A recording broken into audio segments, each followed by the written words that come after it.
নবী ইমাম মাহদী সম্পর্কে, দাজ্জাল সম্পর্কে 70টা ভবিষ্যৎবাণী করেছেন। কয়টা? তার মধ্যে 66টা হয়ে গেছে, বাকি আছে কয়টা? এই 4টার মধ্যে কিন্তু ইয়াজুজ মাজুজ বাইর হবে, সব খাইয়া ফেলাইব। এবার দাব্বাতুল আরদ কোরআনে আছে, দাব্বাতুল আরদ মক্কা এবং তায়েফের মাঝখানে জমিন ভেদ করে একটা জন্তু উঠবে। সেই জন্তুটা রাতের শেষ প্রহরে মাথা উঁচু করবে, মাথা এত উঁচু করবে কাবা থেকে দেখা যাবে, ইয়ামেন থেকে দেখা যাবে, বাইতুল মাকদাস থেকে তার কল্লা দেখা যাবে। সে কল্লা উঁচু করে বলবে, হায় দুনিয়ার মানুষ, সে মুসলমান জাতি, দুর্ভাগ্য তোমাদের, আজকে রাতে আল্লাহ তওবার দরজা বন্ধ করে দিয়েছেন। তওবার দরজা যদি বন্ধ করে দেয় আল্লাহ, তাহলে আপনি নিজেরে 100 বার জবাই করলে বোধহয় মাপ পাবেন। আর কোনো কিছু আছে রইছে? নাই। দাজ্জাল যখন এসে দুনিয়াব্যাপী ফিতনা বিপর্যয় সৃষ্টি করবে, এই সময় হঠাৎ একদিন পশ্চিম দিক থেকে সূর্য উঠবে, পশ্চিম দিক থেকে উল্টা।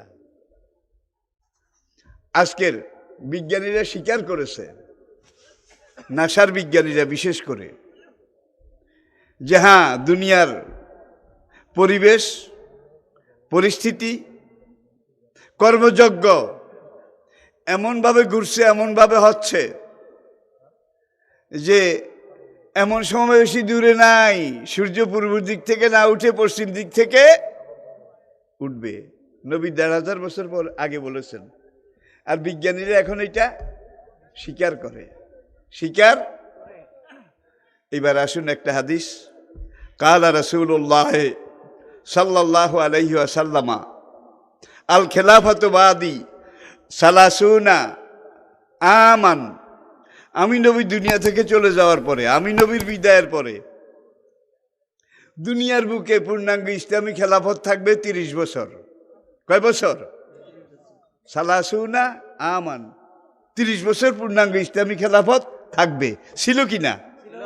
খোলাফায়ে রাশিদিন 30 বছর, একবারে একদিন কমও না। সুম্মা তাকুনু মুলকান গাদ্দান, তারপরে খোলাফায়ে রাশিদিনের এই সোনার দিন, সোনালী দিন, এগুলা চলে যাবে। খোলাফায়ে রাশিদিনের জায়গা দখল করবে জুলুমবাজি রাজতন্ত্র। করে নাই বোধহয়? করে নাই বোধহয়? নবী বলেন রাজতন্ত্র চিরদিন থাকবে না। রাজতন্ত্র প্রতিষ্ঠা হওয়ার কয়েকশো বছর পরে সুম্মা তাকুনু মুলকান জাবাবেরা, রাজতন্ত্রের জায়গায় স্বৈরতন্ত্র কায়েম হবে। হয় নাই বোধহয়? আমরা দেখি খোলাফায়ে রাশিদিনের পরে রাজতন্ত্র। সৌদি আরবে এখন নামে রাজতন্ত্র, কামে কিন্তু স্বৈরতন্ত্র। কাবার ভালো ইমাম যারা, হক কথা যারা কয়, সব জেলে। বিশ্বাস করেন? কাবার সব ইমাম ভালো ভালো ইমামারি। আবার কিছু সরকারি হুজুর আছে আর কি, এরা এখন কাবায় নামাজ পড়ায়, আরাফাত ময়দানে নামাজ পড়ায়, মসজিদে নামারে নামাজ পড়ায়, সরকারি মুলবি। কিন্তু দরকারি মুলবি সব জেলে। কি তাইলে এই সরকারি মুলবি আর দরকারি মুলবি, এটা আগেও ছিল, এখনো আছে, ভবিষ্যতেও থাকবে। নবী বলেন স্বৈরাচার রাজতন্ত্র চলে যাবে।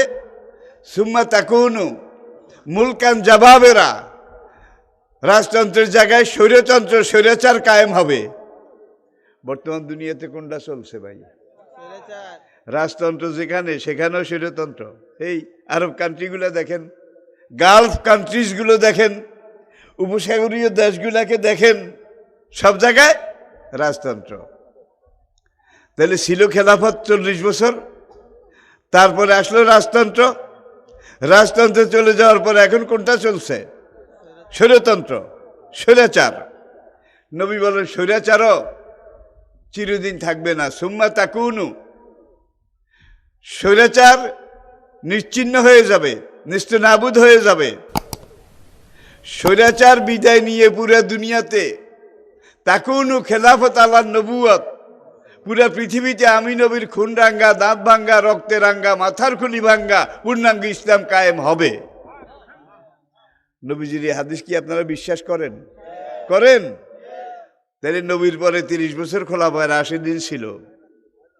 খোলাফায়ে রাশিদিনের পরে কয়েকশো বছর রাজতন্ত্র ছিল। এখন রাজতন্ত্র নাই। রাজতন্ত্র যেখানে এইটাও স্বৈরতন্ত্র, গণতন্ত্রের নামেও স্বৈরতন্ত্র। বেশি কইছি বোধ হয় কি? তাইলে এখন পুরা দুনিয়াতে প্রাচ্য পাশ্চাত্য যেদিকেই তাকান স্বৈরতন্ত্র। নবী পরিষ্কারভাবে বলেছেন, স্বৈরতন্ত্র আর ইসলামের মাঝে আর কোনো তন্ত্রমন্ত্র নাই। স্বৈরাচার যাবে, ইসলাম। বর্তমান দুনিয়াতে স্বৈরাচার যদিও আছে, বেশি জুইতে নাই, ভালো নাই। স্বৈরাচারের সাকরাতুল মউত শুরু হয়েছে, জান কবজ হওয়ার অল্প বাকি আছে। ঠিক কিনা বলেন? স্বৈরাচার যাবে, ইসলাম। কার কথা? নবীর কথা। কার কথা? নবীর কথা। আপনারা বিশ্বাস করেন তো? তাহলে ইসলাম আসতেছে। এখন যদি আপনি ইসলাম আসার পথে, ইসলাম কায়েমের পথে, ইকামতে দ্বীনের পথে সহযোগিতা করেন, ইসলাম কায়েমের পক্ষে কাজ করেন, আনাম আল্লাহু আলাইহিম মিনান নাবিয়িনা ওয়াস সিদ্দিকিনা ওয়াস শুহাদায়ে ওয়াস সালিহিন, নবীদের সাথে একই বেহেশতে যাবেন। সুবহানাল্লাহ কোন? নবীর সঙ্গীদের সাথে একই বেহেশতে যাবেন, শহীদদের সাথে একই বেহেশতে যাবেন, ওয়াস সালিহিন, আর আল্লাহর বাছনি করা নেককার বান্দাদের সাথে একই বেহেশতে যাবেন। তাহলে একজন মুমিনের উপর ইসলাম কায়েম করা ফরজ নয়? আদম, নূহ, ইব্রাহিম, ইসমাইল, দাউদ, সুলাইমান, মূসা, ঈসা সব নবীকে সকল জামানে আমি আল্লাহ বলেছি আনাকিমুদ্দিন, আমার দিন আমার জমিনে কায়েম করেন। বা ইসলাম আপনি যদি বলেন আমি ইসলাম মানি, ইসলাম মানি, মসজিদে বসে বসে আপনি তসবিহ পড়েন, ফজরের পরে চোখ বন্ধ করে রুমাল মোড়ো দিয়ে আপনি জিকির করেন, যে লোকটা গাঁজা খায়, ইয়াবা খায়, সেই লোকটা মসজিদের সামনে দিয়ে যায় আর কয়, আরে আমি তো গাঁজা খাই, মদ খাই, আমি তো গোল্লায় গেছি, হুজুর তো ফজরের পরে যে কাপড় মোড়ো দিয়ে বইছে, হুজুরের মতো ভালো মানুষ এই দেশে আর নাই, ধর এই এক ফালি কলা, এটা হুজুরে হাদিয়া দেয়, এই এক প্যাকেট বিস্কুট হুজুরে। যারা গাঁজা খায়, মদ খায়, ইয়াবা খায়, তারা হুজুরে হাদিয়া দেয়। ঠিক কিনা? ফায়জা কুদিয়াতি সালাত, নামাজ শেষ, ফান্তাশেরু